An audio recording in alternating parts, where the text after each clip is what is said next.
नमस्कार. आज 7 फेब्रुवारी 2024 वार आहे बुधवार. लोकसत्ता वृत्तपत्र विश्लेषणमध्ये आपलं स्वागत आहे. सर्वप्रथम सूचना, आपले वृत्तपत्र पहा 5 आणि 6 तारखेचं राहिलेलं आहे. लवकरच आपण ते कंप्लीट करणार आहोत आणि 4 तारखेचा व्हिडिओ ऑलरेडी मिळालेला आहे, पण पहा ते अगदी 2 मिनिटाचं काहीतरी व्हिडिओ आहे, कारण त्या दिवशी बातमीच नव्हती व LK आडवाणी यांना भारत रत्न पुरस्कार मिळणार आहे किंवा त्यांना जाहीर झालेला आहे. त्याबद्दलची जी न्यूज होती किंवा त्यांचं जे फॅक्ट वगैरे होतं ते आपल्या टेलिग्राम चॅनलवरती मी टाकलेलं आहे. ओके, म्हणजे पहा अगदी त्याबद्दल काही न्यूज वगैरे विचारलं जाणार नाही. फक्त 2024मध्ये भारतरत्न पुरस्कार कोणा 2 व्यक्तीला वगैरे मिळालेला आहे हा अगदी महत्त्वाचा प्रश्न तिथं ठरू शकतो. त्यानिमित्ताने तो तेवढं एकदा ती जी न्यूज वगैरे तुमच्यासोबत शेअर केलेली आहे मी त्याला तेवढं पाहून घ्यायचं आहे. बाकी 5 आणि 6 तारखेचं जे वृत्तपत्र विश्लेषण आहे ते मी आगामी काळात कव्हर करणार आहे व आजपासून आपले पूर्ववत व्हिडिओ चालणार आहेत. ओके, थोडंसं ब्रेक होता, म्हणजे मी ब्रेक घेतलेला होता, त्यापासून मी आता आलेलो आहे वापस. मग आपले व्हिडिओ जे आहेत ना ते रेग्युलर येतील. ओके, काळजी करू नका. त्यानंतर पहिली बातमी पहा, पक्ष नाव चिन्ह अजित पवारांना, निवडणूक आयोगाचा निर्णय, न्यायालयात जाण्याची शरद पवार गटाची घोषणा. व पहा सर्वांना माहिती आहे या निकालाने आपण काही चकित वगैरे बिलकुल झालेलं नाही आहे, कारण आपल्याला सर्वांना माहिती होतं इलेक्शन कमिशन ऑफ इंडिया यांनी पहा जेव्हा इंदिरा गांधी यांचं पक्ष फुटलेलं होतं किंवा इंडियन नॅशनल काँग्रेस हे जेव्हा स्थापन वगैरे झालेलं होतं म्हणजे इंदिरा गांधी यांच्या दरम्यान, त्यावेळेस इलेक्शन कमिशन ऑफ इंडियाने हीच मुदत वगैरे राबवलेली होती.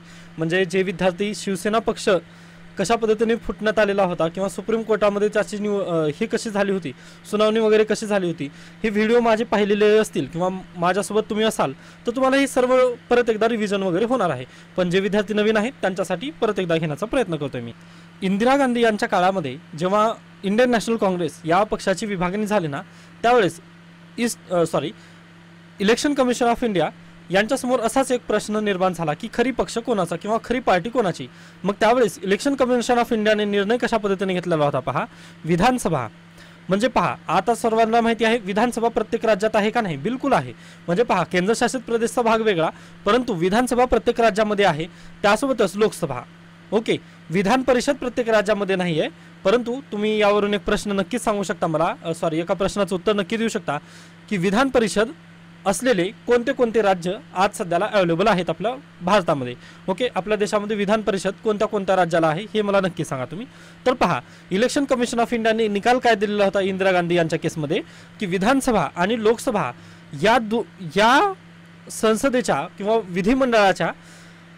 विधिमंडळामध्ये किंवा संसदेमध्ये किती जास्त सदस्य कोणत्या पक्षाकडे आहेत यांच्यावरून आम्ही काय करू निर्णय घेऊ असं इलेक्शन कमिशन ऑफ इंडियाने सांगितलेलं होतं. बरोबर, त्यामुळेच पहा सुप्रीम कोर्टामध्ये जेव्हा शिवसेनाचं जजमेंट गेलेलं होतं किंवा शिवसेनाची केस गेलेली होती त्यावेळेस सुप्रीम कोर्टाने पण हेच म्हटलं होतं की हे तर चेस ज्या पद्धतीने खेळतो ना आपण त्या पद्धतीने फोडण्यात आलेली पार्टी आहे, दुसरं काही नाही. आता इथं पण तसंच झालं पहा. आता शिवसेनेच्या केसमध्ये एकनाथ शिंदे यांनी कुठले आमदार आणले होते, विधानसभा आणि लोकसभा इथले खासदार हे 2च पार्टी त्यांनी फोडले होते. बाकी विधान परिषदेचे रावसाहेब दानवे वगैरे कुठं आहेत सध्याला, उद्धव ठाकरे यांच्याकडे आहेत. किंवा तुम्ही लोकसभेमध्ये संजय राऊत कुठं आहेत, ते अगदीच उद्धव ठाकरे यांच्याकडे आहेत. ओके, मग हीच समस्या आहे. एकनाथ शिंदे यांनी पार्टी कोणाच्या बेसिसवर फोडली, विधानसभा आणि लोकसभा का, तर इलेक्शन कमिशन ऑफ इंडिया यांचं जजमेंट काय आहे तर आम्ही विधानसभा आणि लोकसभा यामधील मतदारांची फक्त तिथं संख्या पाहणार आहोत. त्यानंतर अजित पवार यांनी पण पार्टी कशा पद्धतीने फोडली पहा, तर विधानसभेचे जेवढे आमदार आहेत त्यांचे तेवढे त्यांनी आपल्या बाजूने वगैरे करण्याचा प्रयत्न केला. म्हणजे बहुतांश जे NCPचे कार्यकर्ते वगैरे MLAs होते त्यांनी कुठं आणले, विधानसभेचे जे बहुतांश MLA आहेत त्यांनी इकडे आणले, आपल्या गटामध्ये सामील करून घेतले.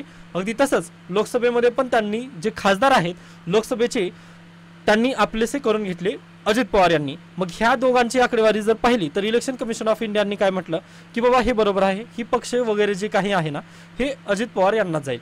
मग आता पहा इथं नेमकी समस्या काय होत आहे तर इथे या निकालात हे जी इलेक्शन कमिशन ऑफ इंडिया निकाल देत आहे ना हे अगदी चांगला आहे असं आपण म्हणू शकतो किंवा वेळेनुसार त्याच्यात बदल करण्याची पण गरज आहे हे आपल्याला म्हणावं लागेल.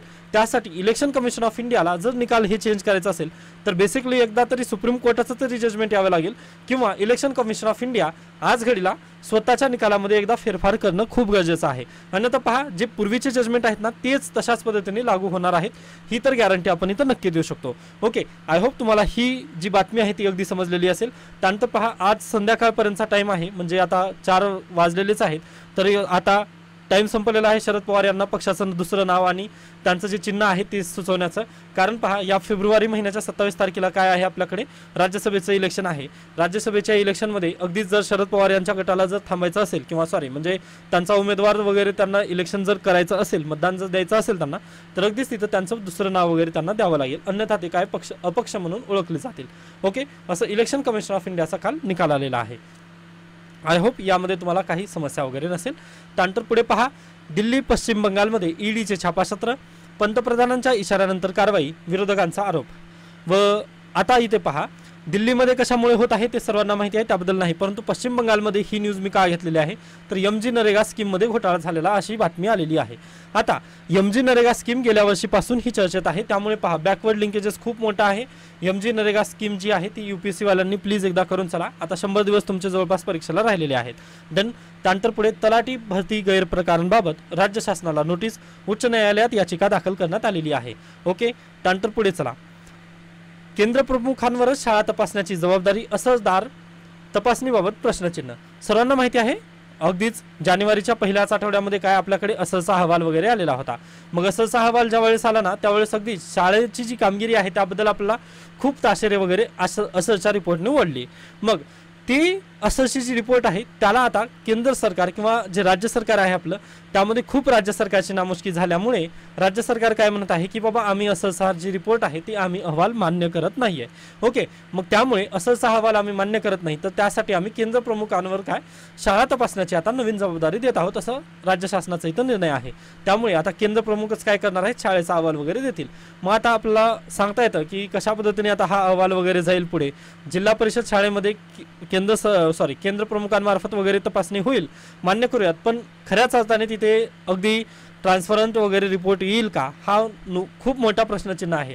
आता असरच्या रिपोर्टबद्दल पण आपण ते म्हणू शकतो, पण पहा अगदीच ट्रान्सपरन्सी जर असेल तर ते बेटर आहे, नसतर आकडेवारी जर लपवली गेली तर ते अगदी आपल्यासाठी पण खूप म्हणजे एक चुकीचं आपल्याला होता असं दिसून येईल. त्यानंतर आजच्याच वृत्तपत्रामध्ये एक शिक्षणाबाबतचा पण लेख आलेला आहे, ते पण आपण नक्की पाहूयात.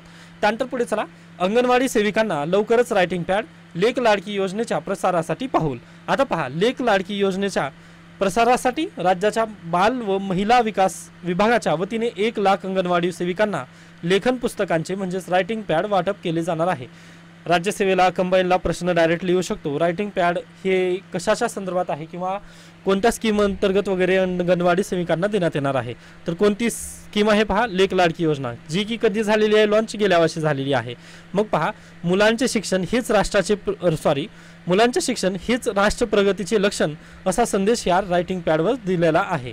हे पण बातमी खूप महत्त्वाची आहे, म्हणजे त्याचं स्लोगन काय आहे हा पण परीक्षेला प्रश्न विचारला जाऊ शकतो. ओके, स्लोगन काय आहे, मुलांचे शिक्षण हेच राष्ट्र प्रगतीचे लक्षण. डन. त्यानंतर पुढे, राज्य सरकारने लेक लाडकी योजना लागू केली आहे. त्या अंतर्गत 1 एप्रिल 2023 नंतर जन्मलेल्या मुलींच्या पालकांना 5,000 रुपयांचा लाभ मिळणार आहे.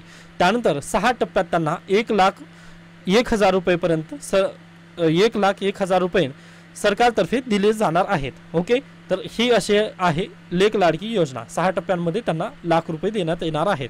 आय होप ही पण बातमी तुम्हाला अगदी क्लिअर आहे आता. डन. त्यानंतर पुढे जाऊयात आपण. पहा, आता इथे अगदी बुजुर्गासंदर्भात वगैरे दिलेली आहे बातमी, परंतु पहा बुजुर्गाच्या जे ही समस्या आहेत ना तिथं तुम्ही हे लिहू शकता, पण डायरेक्टली आपल्याला प्रश्न वगैरे विचारला जाण्याची शक्यता कमी आहे, त्यामुळे मी याला थोडंसं स्किप करण्याचा प्रयत्न करतोय. चालेल. त्यानंतर पुढे जाऊयात. इथे पहा, आपल्यासाठी गरजेची न्यूज दिसत नाहीये.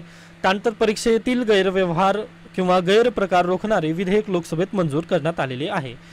म्हणजेच केंद्र सरकारने स्पर्धा परीक्षामधील गैरप्रकार आणि त्यामधील जे अनियमितता आहे त्याला आळा घालण्यासाठी नुकतंच एक बिल पास केलेलं आहे. त्या बिलमध्ये पहा 10 वर्षांचा तुरुंगवास त्यांनी ठेवण्यात आलेला आहे व अगदीच 1 कोटी रुपयांपर्यंतची दंडाची रक्कम देखील त्यामध्ये तरतूद आहे. ओके, म्हणजे जास्तीत जास्त 10 वर्षांची सजा आणि 1 कोटी रुपये या दंडाची रक्कम त्यामध्ये करण्यात आलेली आहे. मग पहा, आता अगदी हे खूप बेटर आहे, परंतु शिक्षण हे कसं राज्याच्या खात्यामधला विषय आहे किंवा राज्य सूचीमधील सब्जेक्ट आहे शिक्षण. ओके, मग पहा, त्याला जर आपल्याला त्याला जर आता महाराष्ट्र राज्य सरकारमध्ये हा कायदा जर लागू करायचा असेल तर आता केंद्राचा कायदा लागू तर डायरेक्टली होतो, परंतु राज्य सरकारचा विषय असल्यामुळे राज्य सरकारने पण यालाच धरून काय कायदा करणं खूप गरजेचं आहे पहा. ओके, त्यावेळेसच अगदी याची कठोर पद्धतीने अंमलबजावणी होईल असं आपल्याला इथं सांगता येतं. अन्यथा पहा हे फक्त एक कायदा होऊन बसेल व याचं राज्य सरकारवरती इम्प्लिमेंटेशन होणं खूप गरजेचं आहे असं आपण म्हणू शकतो. पण सध्याला पहा बीजेपीचं किंवा डबल इंजिन सरकार आहे, त्यामुळे नक्कीच याचं परिणाम आपला लवकरच दिसून येतील असं आपण इथं नक्की सांगू शकतो. त्यानंतर पहा आजचं जर इंडियन एक्सप्रेस जर पाहिलात तर त्यामध्ये हे डेटा पॉईंट देण्यात आलेला आहे. तो अगदीच इंस्टाग्रामवरती पण आहे. जर शक्य झालं तर तो पण मी तुमच्यासोबत शेअर करणार आहे. ओके, ते इंडियन एक्सप्रेसमध्ये दिलेलं आहे, परंतु आपण लोकसत्ता वाचत आहोत त्यामुळे थोडंसं त्याला मी आणलेलं नाही आहे इथे. ओके, त्यानंतर पुढे मौलाना आझाद कबीराचे वंशज. ओके, मौलाना आझाद यांच्याबद्दल देण्यात आलेली ही बातमी आहे. तर पहा, देशाची संविधान सभा स्थापन होत असताना हिंदू मुस्लिम तणाव टोकाला गेला होता. अशा वेळी शांततेची संयमाची भाषा बोलणारा प्रमुख आवाज म्हणजेच कोण होता तर मौलाना अब्दुल कलाम यांचा आवाज तो होता. सर्वांना माहिती आहे पहा, 1946 मध्ये जेव्हा आपली संविधान सभा बसली त्यावेळेस अगदीच एकीकडे इंडियन नॅशनल काँग्रेस तर दुसरीकडे मुस्लिम लीग अगदीच पाकिस्तानची मागणी किंवा एक मुस्लिम राष्ट्र याची मागणी जोर धरत वगैरे त्यावेळेस होते. मग याच बेसिसवरून पहा तिथे काय झालं म्हणजे देशभरांमध्ये दंग्याची वगैरे स्थिती होती. तरी देखील पहा याच दरम्यानच्या काळामध्ये मौलाना अब्दुल कलाम आझाद यांनी काय केलेलं आहे तर हिंदू मुस्लिम एकतेसाठी काम केलेलं आहे. व खऱ्या अर्थाने ते पहा महात्मा गांधी यांचे काय होते अगदीच किंवा त्यांचा प्रभाव त्यांच्यावरती खूप जास्त होता असा तुम्ही म्हणू शकता. अब्दुल कलाम आझाद यांनी अल हिलाल नावाचे उर्दू वर्तमानपत्र सुरू केले होते. लक्षात ठेवा कोणतं अल हिलाल. त्यानंतर ब्रिटिश विरोधी आशयामुळे या वर्तमानपत्रावर बंदी घालण्यात आली आहे. पुढे अखिल भारतीय खिलाफत सभेमध्ये त्यांनी महत्त्वाची भूमिका बजावली. दांडी यात्रेमध्ये ते सक्रिय होते. त्यांच्यावर गांधीजींचा प्रमुख प्रभाव होता हे आपण पाहिलेलाच आहे. त्यानंतर पहा अगदीच संविधान सभेमध्ये त्यांचा पण हात होता किंवा संविधान सभेमध्ये त्यांनी पण रिप्रेझेंटेशन केलं होतं. संविधान सभेमध्ये शिक्षण याविषयी चर्चा चालू झाली. ओके, शिक्षण क्षेत्र याविषयी जेव्हा चर्चा चालू झाली ना त्यावेळेस मौलाना अब्दुल कलाम आझाद यांनी काय म्हटले केंद्र सूचीमध्ये याला टाकायचं आपण. पण अगदीच त्यावेळेसचे तज्ज्ञ वगैरे त्यांनी म्हटलं की बाबा नाही, केंद्र सरकारला तेवढं जास्त पाहणं होणार नाही, कारण शिक्षण हे ना अगदी तळागाळामध्ये पोहोचलं पाहिजे. त्यासाठी त्यांनी काही जणांनी म्हटले की राज्य सूचीमध्ये जायला हवं. मग याच धर्तीवर पहा थोडं असं कॉम्बिनेशन किंवा कॉम्प्रोमाइज करत त्यांनी काय केलं पहा, शिक्षण राज्याच्या सूचीत मात्र उच्च शिक्षण याला कुठं टाकण्यात आलं, केंद्राच्या सूचीत त्यांनी टाकण्याचा तोडगा वगैरे तेव्हा काढलेला होता. ओके, त्यामुळे पहा आज घडीला शिक्षण जे आहे ना ते राज्य सूचीमध्ये येतं व केंद्र सूचीमध्ये हायर एज्युकेशन येतं. त्यामुळे पहा सगळ्या जर डिग्री वगैरे जर तुम्ही पाहिलात म्हणजे आता नेट एक्झाम वगैरे तशा पद्धतीनेच घेतली जाते ना, म्हणजे नॅशनल लेवलवरती ती किंवा हायर एज्युकेशन जे आहे ना ते तुमचं नॅशनल लेवलवरती जातं. ओके, तर अशा पद्धतीने यांनी तोडगा वगैरे काढण्याचा प्रयत्न केलेला आहे. मग पहा 16 जानेवारी 1948च्या बैठकीमध्ये ते म्हणाले होते शिक्षण हा प्रत्येकाचा जन्मसिद्ध हक्क आहे, त्याशिवाय व्यक्ती नागरिक म्हणून योग्य कर्तव्य बजावू शकत नाही. व आज घडीला हे खूप आपल्याला आत्मसात करणं खूप गरजेचं आहे. पहा कारण एखाद्या विद्यार्थ्याला जर शिक्षण चांगलं मिळत नसेल तर अगदी पुढे जाऊन तो फक्त राजकीय अंधभक्तच होईल निर्माण. ओके, समजतं का तुम्हाला. म्हणजे पहा अगदी आपण आपले आता मी माझं मत का मांडू शकत आहे कारण मला तशा पद्धतीने शिक्षण वगैरे प्राप्त झालं. आता अगदी आपलं शाळेचं बॅकग्राऊंड जरी वेगळं असलं तरी आपण पहा आपल्याला जे शिक्षक वगैरे मिळाले ना त्यांच्यामुळे आपण तशा पद्धतीने विचार तरी करू लागलो. अन्यथा पहा जे विद्यार्थी अगदी शिक्षित नाही आहेत किंवा अशिक्षित आहेत त्यांचं तुम्ही नक्कीच पाहू शकता. म्हणजे निरक्षर विद्यार्थ्यांचा डायरेक्टली त्यांना समजावणं खूप कठीण असतं. म्हणजे एखाद्या वेळेस साक्षर व्यक्तींना तुम्ही समजावून सांगू शकता की बाबा हे चुकीचं आहे किंवा तशा पद्धतीने हे नाही. पण ज्यावेळेस तुम्ही निरक्षर व्यक्ती पुढे अशा पद्धतीने सांगण्याचा प्रयत्न वगैरे करताना त्यांना आपण तिथं कितीही जरी केलं ना तिथं समजावू शकत नाही. खूप मोठी समस्या असते. मग हेच मौलाना अब्दुल कलाम आझाद यांना सांगायचं होतं की लोकशाही वगैरे जर टिकवायची असेल तर आपल्याला काय शिक्षण खूप महत्त्वाचं आहे असं त्यांनी तेव्हा म्हटलेलं होतं. त्यानंतर एवढे विधान करून ते थांबले नाहीत तर त्यांनी वय वर्ष 14 पर्यंतचे शिक्षण सक्तीचे आणि मोफत असावे असे देखील सुचवले होते, ज्याचा समावेश राज्यासाठीच्या मार्गदर्शक तत्वांमध्ये झाला. पुढे 2009 मध्ये शिक्षण हक्क कायदा अस्तित्वात आला आणि त्यामुळेच त्याचे मूळ आझादांच्या या अग्रणी मांडणीत होते असं आपण तिथं म्हणू शकतो. म्हणजे पहा 1948 मध्येच मौलाना अब्दुल कलाम आझाद यांनी जे मांडलेलं होतं ना त्याला आपण 2009 मध्ये जाऊन एक्सेप्ट केलं. म्हणजे त्याच्या पूर्वीच आपल्याला ते कदाचित एक्सेप्ट करायला हवं होतं. आता ठीक आहे, देर आहे दुरुस्त आहे, पण अद्याप देखील 14 वर्षांच्या मुलांना योग्य मिळत नाही आहे शिक्षण किंवा क्वालिटी एज्युकेशन अद्याप त्यांना मिळत नाही, ही एक शोकांतिका आहे पहा. म्हणजे आपण आपले जे हे होते पूर्वज वगैरे होते त्यांनी अगदी कायदे चांगल्या पद्धतीने केले, परंतु त्याचं जेव्हा इम्प्लिमेंटेशनची बारी आली किंवा त्याची इम्प्लिमेंटेशन जेव्हा आपल्या पिढीच्या व्यक्तींना सांगण्यात आलं त्यावेळेस त्याचं इम्प्लिमेंटेशन योग्य पद्धतीने होऊ शकलं नाही, कारण इथं पुन्हा स्वार्थ दडला, स्वार्थ पुढे आला व अशा पद्धतीने शिक्षण थोडंसं कमी झालं असं आपण इथं डायरेक्टली म्हणू शकतो पहा. त्यानंतर पुढे चला, स्वतंत्र भारताचे पहिले शिक्षण मंत्री म्हणून त्यांनी काम केले आहे. देशाचे शैक्षणिक धोरण ठरवण्यात आझादांचा प्रमुख वाटा आहे. जामिया मिलिया इस्लामिया, विद्यापीठ अनुदान आयोग आणि इंडियन इन्स्टिट्यूट ऑफ टेक्नॉलॉजी या संस्थांच्या स्थापनेत आझादांची महत्त्वाची भूमिका आहे. त्यासोबतच पहा, खरेखुरे भारतरत्न अब्दुल कलाम आझाद होतेच. त्यानंतर हा किताब त्यांना 1992 साली मरणोत्तर दिला गेला आहे. परीक्षेला डायरेक्टली प्रश्न हा देखील विचारला जाऊ शकतो की मौलाना अब्दुल कलाम आझाद किंवा मौलाना अबुल कलाम आझाद यांना भारतरत्न हा पुरस्कार केव्हा देण्यात आलेला आहे, तर 1992 या साली त्यांना भारतरत्न पुरस्कार देण्यात आलेला आहे. सामाजिक एकतेचे वस्त्र घट्ट विणले जावे म्हणून प्रयत्न करणाऱ्या आझादांना कबीराचे वंशज म्हटले पाहिजे व ते खऱ्या अर्थाने कबीराचे वंशज आहेत असं तुम्ही इथं डायरेक्टली त्यांना म्हणू शकता. म्हणजे हिंदू मुस्लिम एकतेपासून ते गांधीजींचे परिपूर्ण अनुयायी तसेच शिक्षणासाठी कटिबद्ध असणारे मौलाना अब्दुल कलाम आझाद हेच खऱ्या अर्थाने कबीराचे वंशज आहेत, हे आपण इथं सिद्ध करतो. ओके, त्यानंतर पुढे चला, पुन्हा परीक्षा पे चर्चा. म्हणजे पहा, शिक्षण आणि परीक्षा हे राज्यांच्या अखत्यारीतील विषय आहेत, हे याच्यापूर्वी आपण पाहिलं. मग पहा, अगदी तलाठी भरती झाली. आता इथं उदाहरण यांनी कुठं गुजरातच्या परीक्षेचं दिलेलं आहे, परंतु तलाठी भरतीचं मी इथं सांगण्याचा प्रयत्न करतोय. आता तलाठी भरती तलाठीच्या जागा किती होत्या आपल्याकडे? 4,500. आपण असं ढोबळमानाने काय करूयात, जागा धरूयात. पण फॉर्म किती आले होते? 12 लाख आलेले होते पहा. ओके, 12 लाखापैकी जर तुम्ही 12 लाख जरी अभ्यासू नसले विद्यार्थी तरी 8 लाख त्यांनी परीक्षा वगैरे दिली असं आपण कन्सिडर करूयात, बरोबर. मग पहा, 8 लाखामध्ये पण काहीतरी 1000 वरती विद्यार्थी काय आहेत, अभ्यास करणारे आहेत, बरोबर. मग हे पहा, 000 म्हणजे 1000 अशा पद्धतीने विद्यार्थी अभ्यास करणारे आहेत. मग आपल्या पण देशामध्ये आपल्या राज्यामध्ये जेव्हा तलाठी भरती निघाली, ह्या 12 लाखांनी तेव्हा फीस वगैरे भरली. किती? 1,000 रुपये प्रत्येकाने किंवा 900 रुपये तशा पद्धतीने फीस भरलेली आहे.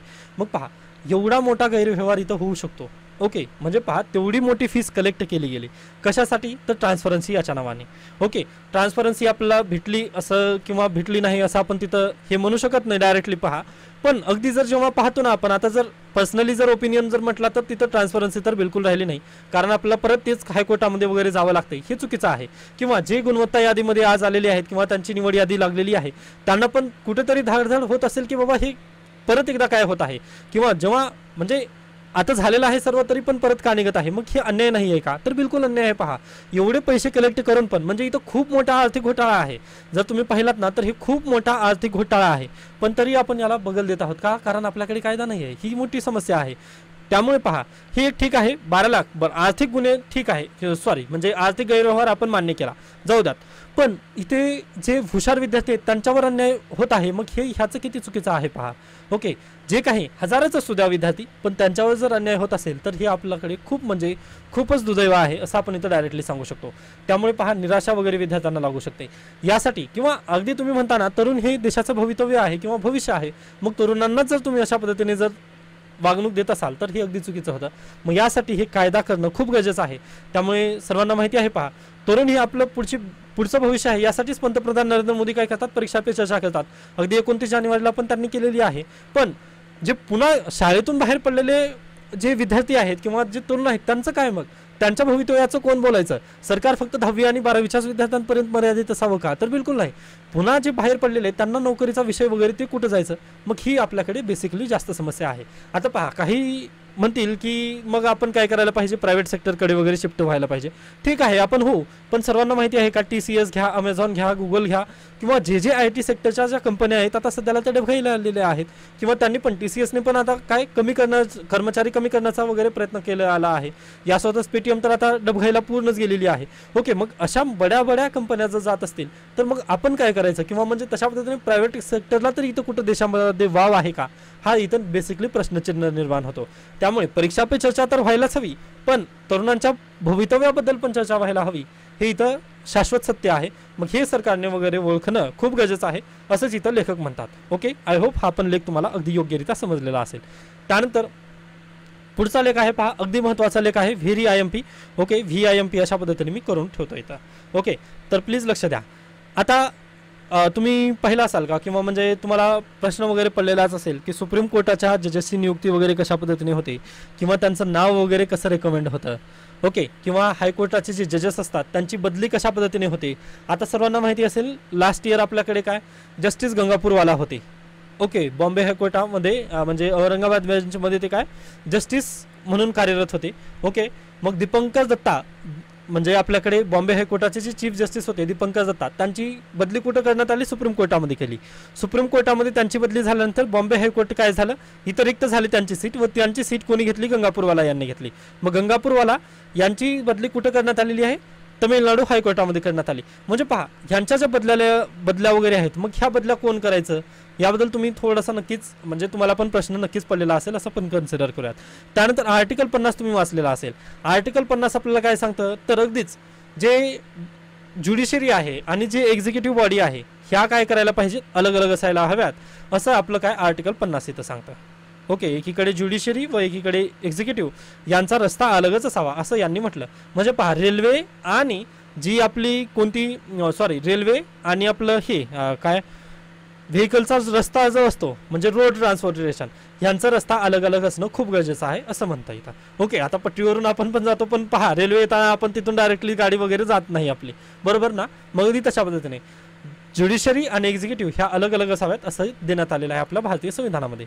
पण पहा, इंदिरा गांधी यांच्या काळामध्ये झालेलं काय होतं पहा, इंदिरा गांधींनी डायरेक्टली त्याच्यामध्ये हस्तक्षेप करत जे जस्टिस होते त्यांच्या बदलीचं त्यांच्या नियुक्तीचं प्रमाण वगैरे आपल्या हाती घेण्याचा त्यांनी प्रयत्न केला होता पहिल्यांदा, बरोबर. मग त्यानंतर 1981चा काळ उजळला. मग त्यावेळेस पण इंदिरा गांधीच होत्या म्हणा. मग केंद्र सरकारने अगदीच अलाहाबाद हायकोर्टाचे जे जजेस आहेत त्यांची बदली करण्यासाठी त्यांनी काय केलं, पत्र लिहिलं सुप्रीम कोर्टाला की बाबा यांच्या बदल्या तुम्ही अशा पद्धतीने करायला हव्यात, असं त्यांनी केंद्र सरकारने सुप्रीम कोर्टाला पत्र लिहिलं. त्यानंतर अगदीच प्रत्येक राज्यासाठी पण अशाच पद्धतीने शिफारसी सुप्रीम कोर्टाकडे येऊ लागल्या. मग याबद्दल जेव्हा हे वकील कंपनींना वगैरे समजलं, किंवा म्हणजे वकिलांना हे समजलं की बाबा सुप्रीम कोर्टाकडे अशा पद्धतीने पत्र वगैरे जात आहेत, त्यावेळेस सुप्रीम कोर्टामध्ये एक वकील होते लिली थॉमस म्हणून. मग लिली थॉमस यांनी काय केले, घटनेचा आर्टिकल 222 मधील आर्टिकल 1 अंतर्गत उच्च न्यायालयाच्या काही मुख्य न्यायाधीशांच्या बदल्यांना त्यांनी डायरेक्टली आव्हान दिले. आर्टिकल कितीनुसार पहा, 222.1 या आर्टिकलला त्यांनी कुठं सुप्रीम कोर्टामध्ये डायरेक्टली चॅलेंज केलं. ओके, अलाहाबाद हायकोर्टाचे जे जजेस वगैरे होते यांच्या बदल्यांना त्यांनी डायरेक्टली काय आव्हान केलं. ओके, वकील लिली थॉमस. मग लिली थॉमस केस म्हणून ती फेमस आहे, किंवा फर्स्ट जजेस केस म्हणून देखील त्यांना ओळखलं जातं. फर्स्ट जजेस केस ही कधी झालेली आहे पहा, 1981 मध्ये ही केस झालेली आहे. ओके, मग 1981 मध्ये सुप्रीम कोर्टाने निकाल काय दिला पहा, की अगदी वकिलांचं वगैरे बरोबर आहे की आपण आर्टिकल 50 जर पाहिलं तर आर्टिकल 50 काय सांगतो, ज्युडिशरी आणि एक्झिक्युटिव्ह अलग अलग असायला हवेत, त्यांचं इथं हस्तक्षेप वगैरे खपवून घेतलं जाणार नाही, व हे हस्तक्षेप खपवून न घेता योग्य निर्णय व्हावं यासाठी त्यांनी कोलेजियम सिस्टीमची निर्मिती करण्यात आली. कोलेजियम सिस्टीमची निर्मिती केली, बरोबर. मग कोलेजियम सिस्टीमची निर्मिती केली, पण पहा कोलेजियम सिस्टीम फक्त एक नावं द्यायचं व त्या नावाचं जे मेन सोर्स आहे किंवा त्याची जी काय म्हणतो आपण परवानगी वगैरे आहे त्याला परमिशन कोण द्यायची, सेंट्रल गव्हर्नमेंटच. ओके, हा पॉईंट कोणाच्या लक्षात आला नाही, फक्त इथं पॉईंट लक्षात आला की कोलेजियम सिस्टीम आज निर्माण झालेली आहे असं फर्स्ट जजेस केसमध्ये देण्यात आलं. ओके, पण याच्या पुढे जाऊन गेलं तर पाहायला मिळालं काय, सेंट्रल गव्हर्नमेंटचाच इथं पण आणखीन दबदबा चालूच होता ज्युडिशरीमध्ये. ओके, मग हे जेव्हा पुढे गेल्यानंतर लोकांच्या लक्षात आलं की बाबा सेंट्रल गव्हर्नमेंटचा अगदीच कोलेजियम सिस्टीममध्ये आणखीन दबदबा आहे, मग त्याला चॅलेंज करण्यात आलं पहा 1990 मध्ये. ओके, ह्या केसला चॅलेंज करण्यात आलं 1990 मध्ये, कुठं, सुप्रीम कोर्टामध्ये. ती केस पहा सेकंड जजेस केस म्हणून आपण ओळखतो. त्यासोबतच पहा या फर्स्ट जजेस केसलाच ना SP गुप्ता केस देखील म्हटलं जातं, तरी देखील आपण आपल्या कन्व्हिनियन्ससाठी काय फर्स्ट जजेस केस लक्षात ठेवूयात. मग पहा ह्या SP गुप्ता पहिले न्यायाधीश प्रकरण या खटल्याला 1990 मध्ये चॅलेंज करण्यात आलं भारतीय सुप्रीम कोर्टामध्ये किंवा सर्वोच्च न्यायालयामध्ये. निकालाचा फेरविचार व्हावा यासाठी मागणी करण्यात 9 सदस्यीय पीठ स्थापन करावे असे निर्देश दिले. त्यानुसार सदस्यीय घटनापीठाने 6 ऑक्टोबर 1993 रोजी निकाल दिला. ओके, व या निकालामध्ये यांनी कधी 1993 मध्ये 1991ला फेरविचार याचिका वगैरे दाखल झाली 1990ला व 1993 मध्ये इथं काय सेकंड जजेस केसचा निकाल आला व सेकंड जजेस केसच्या निकालामध्ये हे जे सेंट्रलचा पॉईंट राहिलेला होता ना याला यांनी बगल दिली व त्यांनी काय म्हटलं कोलिजियम सिस्टीममध्ये ओके कोलिजियम सिस्टीमचं जे निर्णय असेल तोच राष्ट्रपती त्यानंतर पंतप्रधान वगैरे जे काही आहेत ना यांना मान्य करावा लागेल. ओके म्हणजे सेंट्रल गव्हर्नमेंटला इथं पूर्णतः निग्लेक्टच करण्यात आलं सेकंड जजेस केसमध्ये. बरोबर. मग त्यानंतर अगदीच पुढे गेल्यानंतर पहा 1998 मध्ये आपल्याकडे राष्ट्रपती होते KR नारायणन.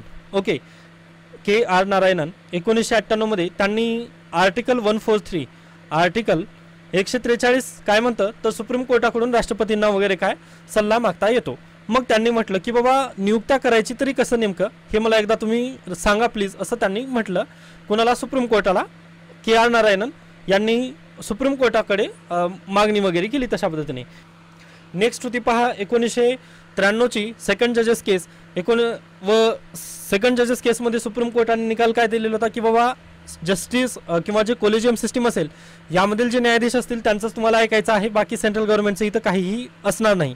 यासोबतच पहा 1993च्या निकालामध्ये सुप्रीम कोर्टाने कोलिजियममध्ये फक्त 2 जजेस किंवा 2 न्यायवृंदांची तिथं काय शिफारस वगैरे केली होती म्हणजे 2 जे ज्येष्ठ न्यायाधीश असतील त्यांचाच तुम्ही तिथं बेसिकली विचार करा असं 1993च्या केसमध्ये सुप्रीम कोर्टाने सांगितलेलं होतं. मग 1998ला राष्ट्रपतींनी जेव्हा विचारलं त्यांना त्यावेळेस सुप्रीम कोर्टाने मग त्यांचा स्वतःचा निकाल वगैरे त्यांनी चेंज करत त्यांनी काय म्हटले पहा तर अगदीच आपल्या मतप्रदर्शनात सर्वोच्च न्यायालयाने सर्वोच्च न्यायालयात न्यायाधीशांच्या नियुक्तीच्या शिफारस करतेवेळी उच्च न्यायालयाच्या मुख्य न्यायाधीशांच्या अथवा कायमस्वरूपी उच्च न्यायालयाच्या न्यायाधीशांच्या बदलावेळी सरन्यायाधीश ज्येष्ठ क्रमातील पहिल्या 4 न्यायाधीशांशी चर्चा करतील असे मत प्रदर्शित केले.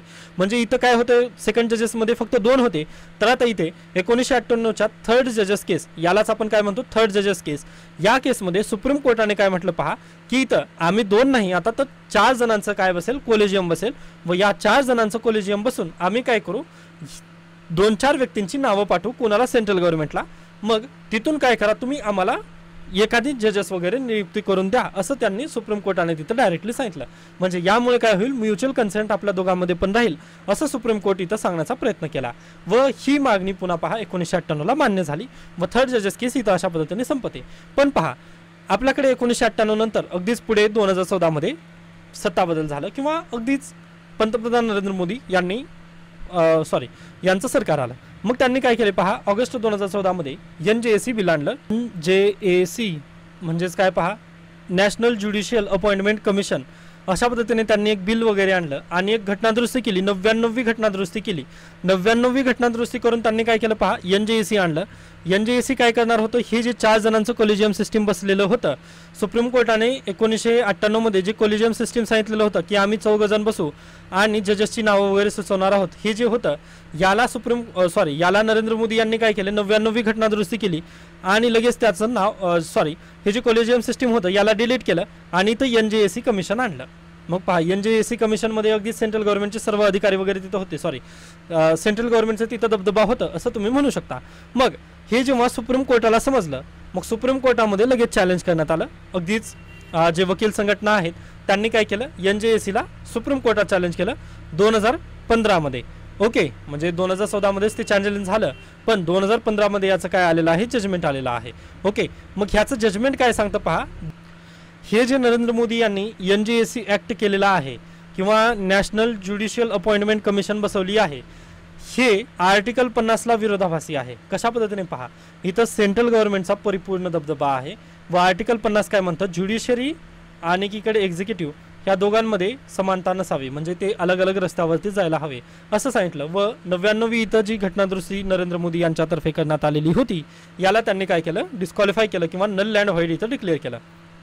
नल अँड व्हॉइड इथं झाली. मग तेव्हापासून आपल्याकडे परत एकदा कोलिजियम सिस्टीमकडेच आपल्याला वळावं लागलं. मग आता हे परत चर्चेत का आलेलं आहे तर पहा सुप्रीम कोर्टाचे आता जस्ट रिटायर झालेले जजेस आहेत एक जस्टिस रोहिंग्टन नरिमन यांनी काय म्हटलेलं आहे पहा न्यायवृंद किंवा कोलिजियम जी सिस्टीम आहे ती सर्वात वाईट आहे. ओके कायपर्यंत पहा कारण फक्त 4 जजेसच मिळून इथं निर्णय घेत असतात सगळ्या संपूर्ण भारताच्या ज्युडिशरीबद्दल हे अगदी वाईट आहे कारण हे लोकशाही पद्धतीचं नाही आहे तत्व. पण त्यापेक्षा अधिक चांगला पर्याय आपल्याकडे उपलब्धही नाही आहे. सर्वांना माहिती आहे, जर इथं जर सेंट्रल गव्हर्नमेंटचा जर दबदबा वाढला तर काय होईल, मग सगळे निर्णय कोणाच्या फेवरमध्ये लागतील, सेंट्रल गव्हर्नमेंटच्या. मग ह्यासाठीच यांनी काय म्हटलंय की बाबा हे वाईट आहे, आम्हाला मान्य आहे, परंतु याच्यापेक्षा चांगलं दुसरं कोणतं नाही आहे. कारण पहा, अद्याप आज देखील पहा 50% पेक्षा जास्त केसेस जर असतील ना, त्यामध्ये पार्टी कोण असते तर गव्हर्नमेंट ऑफ इंडिया किंवा गव्हर्नमेंट ऑफ महाराष्ट्र अशा पद्धतीनेच असतात. म्हणजे जास्तीत जास्त केसेस हे गव्हर्नमेंटच्या विरोधात असतात.